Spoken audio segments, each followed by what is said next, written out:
এই যে time management কথাটা, তোমার যে এখন পর্যন্ত বারবার একটা কথা শুনতে হচ্ছে যে কোথাও চান্স হয় নাই, তুমি কিন্তু আসলেই চান্স না পাওয়ার মতো মানুষ না। নাহলে এই যে তুমি যে এত কয়েকটা মাস ধরে যে স্ট্রাগল করতেছো, এটা কি যাচ্ছে এটা শুধু তুমি জানো। আমি এখান থেকে বয়ান ছাড়লেও হবে না, ফেসবুকে হাজার জন বয়ান ছাড়লেও হবে না, বন্ধুরা চান্স পেয়ে গেছে, কঠিন একটা অবস্থা। আসসালামু আলাইকুম সবাইকে, ওয়েলকাম টু অদম্য একাডেমি। আজকের লেকচারটায় বা আজকের ভিডিওটায় আমরা জিএসটির ফাইনাল একটা আলোচনা করব, জিএসটির কি কি শর্ত বা কি কি এই টাইপের। এবং জিএসটিতে যে আমার মূল হাইলাইটের বিষয় থাকবে যে জিএসটিতে যে এবার চান্স পাওয়াটা অনেকটা ইজি এবং তোমার অন্যতম আশার আলো হইতে পারে একটা জিএসটি এইটা, ঠিক আছে? সো দেখো, জিএসটি 2025 তোমার এখানে আবেদন করছে তোমার 1,42,000 ইউনিটে, 1,42,000 প্লাস ইউনিট, ঠিক আছে, 1,42,000 প্লাস। এবং সিট সংখ্যা এখানে প্রায় আছে হচ্ছে তোমার 10,000-এর বেশি, অ্যারাউন্ড 10,000-এর মতো ধরো শুধু ইউনিটে, ঠিক আছে? সো এখন এইটা আবেদন সংখ্যা আর এটা সিট সংখ্যা, তোমার কিন্তু আবেদন আগে থেকে শুরু হয়েছে। আর তোমার এখানে কিন্তু এক্সাম ধরো হচ্ছে কৃষিরও হয়ে গেছে, খুলনারও হয়ে গেছে, তোমার রাবির এক্সাম আছে কালকে, 2 দিন পরে রাবির এক্সাম। দেন তোমার হচ্ছে আগে তো ঢাকা ভার্সিটি এগুলো এক্সাম হয়েছে, বলা যায় যে শেষ পাবলিক পরীক্ষা, এই যে একেবারে শেষ এক্সাম হচ্ছে জিএসটি, ঠিক আছে? এগুলোতে চান্স পাওয়া অনেক মানুষও কিন্তু দিবে যে একটা বেটার সাবজেক্ট বা বেটার কোনো কিছুর জন্য, বা ফর্ম তুলে রাখছে পরীক্ষা দিবে, এরকম আছে অনেকে, ঠিক আছে? সো তোমার এইখানে যারা হয়তো বা এগুলাতেও সিকিউর করতে পারবে না, তাদের জন্য অনেক একটা ভালো চান্স হচ্ছে জিএসটি, যেখানে তোমার তোমার পাস আছে কততে, পাস হচ্ছে 30-এ, ঠিক আছে? 100 মধ্যে 30-এ তোমার পাস, এটা কিন্তু মোটামুটি সবাই করবে। এবং এখানে কিন্তু জিপিএ নাই, এইচএসসি জিপিএ যেটা কাজ করে, যেটা কৃষিতে অনেক বড় একটা একটা ইফেক্ট ফেলে, এটা কিন্তু এখানে নাই, জিপিএ কিন্তু এখানে নাই। তারপর আর একটা ব্যাপার হচ্ছে এখানে কাটমার্ক কম, কত বলছি, তুমি যদি এখানে অ্যারাউন্ড ভাই 40-45-এ কিন্তু শেষ পর্যন্ত দেখা গেছে 6-7 মাস পরেও মাইগ্রেশন হয়ে চান্স হয়েছে, এমন কিন্তু নজির আছে। সো অ্যারাউন্ড যদি তুমি এইখানে ভাই 50 প্লাস বা 50 যদি রাখতে পারো এই নাম্বারটা, তাহলে কিন্তু তোমার ইজিলি একটা সিট হয়ে যাইতেছে, ঠিক আছে? ইজিলি এটার একটা তোমার সিট যাইতেছে। তুমি এখানে ফোর্থ সাবজেক্ট বাংলা বা ইংলিশ দেখাইতে পারো, সেটা অবশ্যই তোমার কনসার্ন। তোমার আমি বলবো যে ভাই তোমার এখনো চান্স হয় নাই, তোমার হচ্ছে একটাই বেটার একটা নাম্বার হচ্ছে সিকিউর করা তোমার দরকার। সো তুমি এই নাম্বারটা সিকিউর করার জন্য তুমি যেটা প্রিফারেবল হয় তুমি সেই কাজটাই করবা, ঠিক আছে? তোমার দুইটা একসাথে দেখা গেলে সিট সংখ্যা বাড়তে, মানে তোমার সিট তোমার জন্য বাড়তেছে, এটা ঠিক আছে যে দুইটা বললে সাবজেক্টের ব্যাপার আছে, কিন্তু সাবজেক্টের ব্যাপার পরে আসবে ভাই, তোমার দরকার এখন মার্ক। অনেকে ভাগ থাকতে পারে যে বাই বর্ন কিছু মানুষ থাকে ছোটবেলা থেকে যে ইংলিশে অনেক ভালো, আমার প্রচুর ফ্রেন্ডরা ছিল এরকম যে ইংলিশে অনেক ভালো, তারা না পড়লেও হয়ে যায়। সো এই ধরনের কিছু মানুষ থাকলে তারা অনায়াস ইংলিশ দেখাইতে পারো, ওকে? আচ্ছা, আর একটা বিষয় হচ্ছে সাস্ট কোশ্চেন করবে না, সাস্টের কোশ্চেন বিদঘুরে টাইপের সবসময় হয়। সো সাস্ট কোশ্চেন করবে না, সাস্ট কোশ্চেন যেমন আগের বার করছিল, যেমন বোঝা গেছে যে হচ্ছে এখানে তোমার আগে মানে করছিল, তো বোঝা গেছে যে ওইখানে তোমার ফিজিক্স বা ম্যাথ যে কোনো একটা হার্ড হবে, এবং সেটা কিন্তু হয়েছিলই। সো এবার সাস্ট কোশ্চেন করতেছে না, এটা একটা বড় দিক যে সাস্ট কোশ্চেন করতেছে না। তাই বলে কি কোশ্চেন অনেক ইজি হবে? তোমার কোশ্চেন শর্ট সিলেবাসের বাইরের থেকেও কিছু দেখা যাবে আসবে, কোনো একটা পার্ট কঠিন টঠিন হবে, এটা তোমাকে মানসিকভাবে প্রস্তুতি নিতে হবে, এটা এক্সামের টাইপ, ঠিক আছে? কিছু কোশ্চেন এমনও দিবে যেটা তুমি পারবা না, ওখানে যাতে তোমার এক্সাম মানেই যে তুমি সব পারতে হবে এমন না, তুমি কতটুকু তোমার প্রশ্নকর্তারা এমন হয়ে প্রশ্ন করে যে তুমি কতটুকু তোমার মেধাটাকে খাটাইতে পারতেছো, তোমার আইকিউ লেভেলটা কত। আইকিউ মানে এটাই না যে হচ্ছে আইকিউ কিছু প্রশ্ন, মানে তুমি কোথায় কতটুকু কতটুকু সময় দিতে হবে না হবে সেই ক্যালকুলেশন গুলা জানা। সো এটা একটা বড় দিক যে সাস্ট আমার এখানে কোশ্চেন করতেছে না। সো এখন আসো ভাই, আমরা এখন এই কয়দিনে এখন আমরা কি কি পড়বো, ঠিক আছে? এই কয়দিনে আমরা কি কি পড়তে পারি ভাই, এখন থেকে আমাদের গোছানো প্রিপারেশন। তোমার এখন রাবি এক্সাম আছে সামনে, হাজি দানিশ এক্সাম আছে, এই দুইটা কিন্তু জিএসটির আগে আছে। সো এই দুইটা এক্সাম তোমরা ওইটার কোশ্চেন ব্যাংক সলভ করে ভালো মতো দাও। আপাতত তোমার এই এক্সামের জন্য জিএসটির এইটা ফলো করার দরকার নেই। তুমি ইউনিট প্রিপারেশন নিচ্ছ মানে জিএসটি প্রিপারেশন হয়ে গেছে, ইউনিট প্রিপারেশন হচ্ছে মানে তোমার ঢাবি রাবি সবকিছুর হয়ে গেছে। জাস্ট আগে আমার ওইটার জন্য স্পেসিফিক কিছু প্রিপারেশন নিতে হয়। মূল ভিত্তি হচ্ছে ইউনিটের এই যে ইউনিট কোশ্চেন ব্যাংক, কারো যদি এইটা ভালো মতো করা থাকে অন্যগুলো তার তেমন কোনো সময় দিতে হবে না।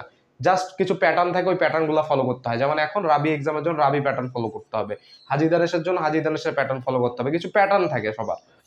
সো তুমি জিএসটির জন্য যেটা করবা, এই এক্সামগুলো যখন দিবা, তারপর তুমি হচ্ছে এখন যে এক্সাম আছে এগুলো দাও, তারপরে তুমি জিএসটি কোশ্চেন ব্যাংক সলভ করবা আর ইউনিট কোশ্চেন ব্যাংক, এই দুইটা প্যারালালি খুব ভালো মতো টাইপ ওয়াইজ অধ্যায় ভিত্তিক আকারে সলভ করবা, ঠিক আছে?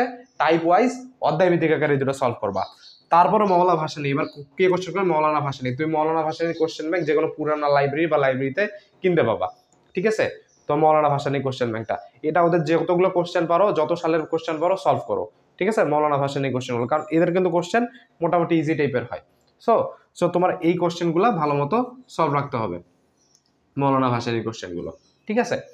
আর পাশাপাশি যে তুমি যদি চাও এটার সাথে তুমি এগুলোর সাথে প্রিপারেশনটাকে আরো জোর দেওয়ার জন্য, কারণ কোনো না কোনো পার্ট দেখা যাবে ভাই একটু হার্ড হইতে পারে, ঠিক আছে।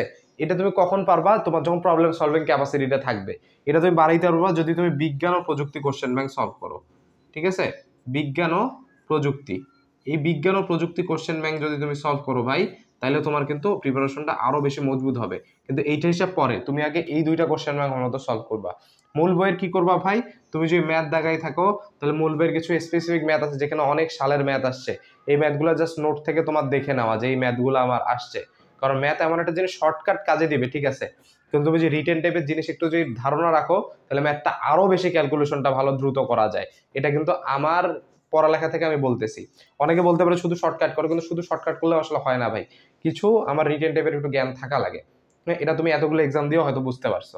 সো এটার পাশাপাশি অবশ্যই আমার ম্যাথে কি ম্যাথ ফিজিক্সের এই যে যে শর্টকাট আছে, যাবতীয় যত শর্টকাট, এই শর্টকাটগুলো আমার ফলো করতে হবে। সব শর্টকাট যেন আমার মুখে মুখে থাকে, হাতে হাতে যেন সব শর্টকাট থাকে, এইরকম একটা প্রিপারেশন জোরদার করে আমার তৈরি করতে হবে। এবং মূল বইয়ের জন্য তুমি যদি বায়োলজি দাগাও, মূল বইয়ের দাগানো লাইন পড়তে পারো। আর যদি তুমি মূল বইয়ের দাগানো লাইন পড়তে, মূল বইয়ে যে দাগানো না থাকে, যদি বায়োলজি প্রিপারেশন এতদিন থেকে নিয়ে থাকো দাগানোর মতো, তাহলে বায়োলজির লাস্ট মুহূর্তে সাজেশন ছোট ছোট পাওয়া যায়, ওগুলা কিনতে পারো।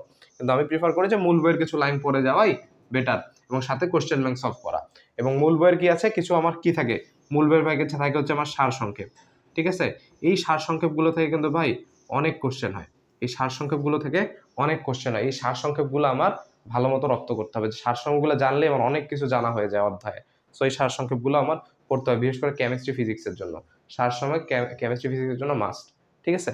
তারপর কি বললাম, GST question bank, unity question bank parallelly পড়বো, মৌলানা ভাসানীর কোশ্চেন ব্যাংক পড়বো, মূল বইয়ের সার সংক্ষেপগুলো দেখবো, শর্টকাট দেখবো। আর যদি এগুলোর পরে যদি সময় পাই, আমি বিজ্ঞান প্রযুক্তি কোশ্চেন ব্যাংকটাও করবো যতটুকু পারি, ঠিক আছে।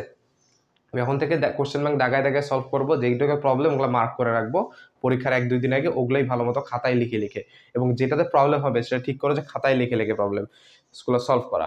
এবং আর একটা বড় ব্যাপারে আসো, যে জিনিসটা হচ্ছে এক্সাম। তোমার যদি এলাকায় কোনো কোচিং সেন্টার থাকে, তুমি সেখানে ভর্তি হয়ে জাস্ট প্রত্যেকদিন একটা করে এক্সাম দাও, প্রত্যেকদিন একটা করে এক্সাম দাও। এই এক্সামটা তোমার প্রবলেম সলভিং ক্যাপাসিটি ঠিক করবে, এক্সামটা তোমার টাইম ম্যানেজমেন্ট ঠিক করবে। তুমি ভাই এখন পর্যন্ত তুমি চান্স পাও নাই, তোমার দেয়ালে পিঠ ঠেকে গেছে, এই দেয়ালটাকে তুমি এখন তোমার একটা জীবনের হচ্ছে একটা ভালো দিক হিসেবে দেখো, যে তোমার এই দেয়ালটা তোমাকে একটা সাপোর্ট দিচ্ছে, ঠিক আছে। এবং তুমি এই যে দেয়ালে যে পিঠ ঠেকে গেল, ঠিক আছে, এখন তোমার জাস্ট এখন করা উচিত হচ্ছে এক্সাম দিবা তুমি, এবং এক্সাম দিলে তোমার time management, problem solving capacity অনেক গুণ বেড়ে যাবে। এবং তুমি চিন্তা করে দেখো, তুমি যখন প্রথম চান্স পাবে প্রত্যেকটা এক্সামে তুমি টাইম ম্যানেজমেন্ট কাছে ধরা খাইছো। এই যে টাইম ম্যানেজমেন্ট কথাটা, তোমার যে এখন পর্যন্ত বারবার একটা কথা শুনতে হচ্ছে যে কোথাও চান্স হয় নাই, তুমি কিন্তু আসলেই চান্স না পাওয়ার মতো মানুষ না। নাহলে এই যে তুমি যে এত কয়েকটা মাস ধরে যে স্ট্রাগল করতেছো, এটা কি যাচ্ছে এটা শুধু তুমি জানো। আমি এখান থেকে বয়ান ছাড়লেও হবে না, ফেসবুকে হাজারজন বয়ান ছাড়লেও হবে না, বন্ধুরা চান্স পেয়ে গেছে, কঠিন একটা অবস্থা। তুমি কি আসলেই এই প্রতিকূলতার মধ্যেও যে তুমি পড়তেছো, পড়ালেখা করতেছো, তুমি কি আসলেই খারাপ স্টুডেন্ট?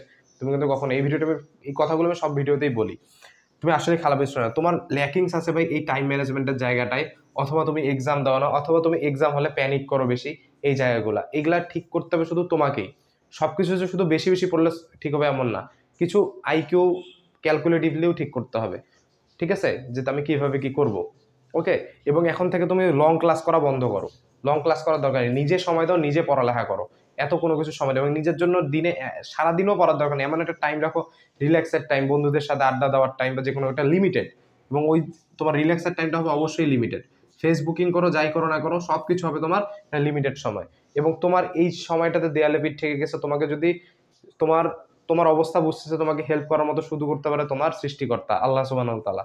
তুমি আল্লাহর কাছে বেশি করে দোয়া করো, তোমার যাতে এই সময়টা যাতে আরো বেশি সহজ হয়, এবং বেশি বেশি ইস্তেগফার, দরুদ শরীফ পড়ার চেষ্টা করো, তোমার সবকিছু ইনশাল্লাহ আস্তে আস্তে ঠিক হয়ে যাবে ভাই। ওকে। সো এই হচ্ছে ওভারঅল জিএসটির কথাবার্তা, এগুলো মোটামুটি তোমরা সবাই জানো। সো তাও বললাম, যারা ভিডিওটা দেখতেছো তারা হয়তো একটু হলেও মোটিভেটেড হবা যে আসলে জিএসটি এক্সামের জন্য। সো তোমাদের যদি আর কোনো কোশ্চেন থাকে আমাদেরকে করতে পারো, ইনশাল্লাহ জানানোর চেষ্টা করব। ধন্যবাদ সবাইকে।